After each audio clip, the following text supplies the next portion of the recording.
Basically ഇതൊരു anniversary വ്ളോഗാണ്. പക്ഷെ ഹസ്ബൻഡിന് താല്പര്യമില്ലായ്മ കുറവുണ്ട്. നമുക്ക് ഇതൊരു ലുലുമാൾ വ്ളോഗാക്കാം. ഹൈപ്പർ മാർക്കറ്റിലെ വിലക്കുറവും ജനത്തിരക്കും ഇതാണ് വിഷയം.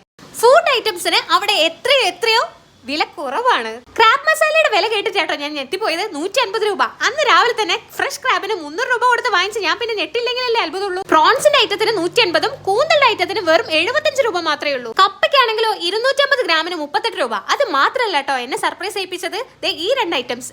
എഗ് ഫ്രൈഡ് റൈസിന് 150 രൂപയും 1 കിലോ ബിരിയാണിക്ക് 269 രൂപയും. ഞെട്ടില്ലേ?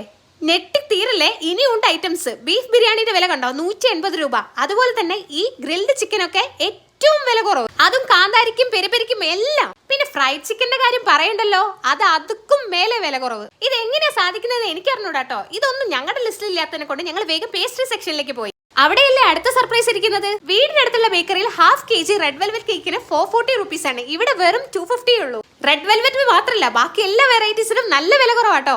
അത് 1-2 വെറൈറ്റി അല്ല, അതുകൊണ്ട് ഇത്രയും വെറൈറ്റീസ് ഓഫ് കേക്കാ ഉള്ളത്. ഇതിനൊക്കെ ചേട്ടൻ സെലക്ട് ചെയ്തത് ഓറിയോ ആണ്. പക്ഷെ എനിക്ക് റെഡ് വെൽവെറ്റ് വിട്ടൊരു കളിയും ഇല്ല. ഇത് എടുക്കുന്നത് എന്റെ ബ്രദർ ആണ്. അവനും സെയിം ഫ്ലേവർ ആണ് ഇഷ്ടം. അതുകൊണ്ട് എന്റെ ചേട്ടനെ കൊണ്ട് കൺഫർമേഷൻ ചെയ്തതിന് ശേഷം ഞങ്ങൾ വേഗം എഴുതിക്കാൻ കൊടുത്തു. Happy anniversary my love. ഞാൻ എനിക്ക് തന്നെ എഴുതി കൊടുക്കുന്നതാട്ടോ. ആ എഴുതുന്ന നേരത്തെ കുറച്ച് ഷോ ഇട്ടു. അതിനുശേഷം അതിലൂടെ ഇങ്ങനെ പരതി നടന്നപ്പോ ഒരാൾ വ്ളോഗിങ് സ്റ്റാർട്ട് ചെയ്തിട്ടുണ്ടേ.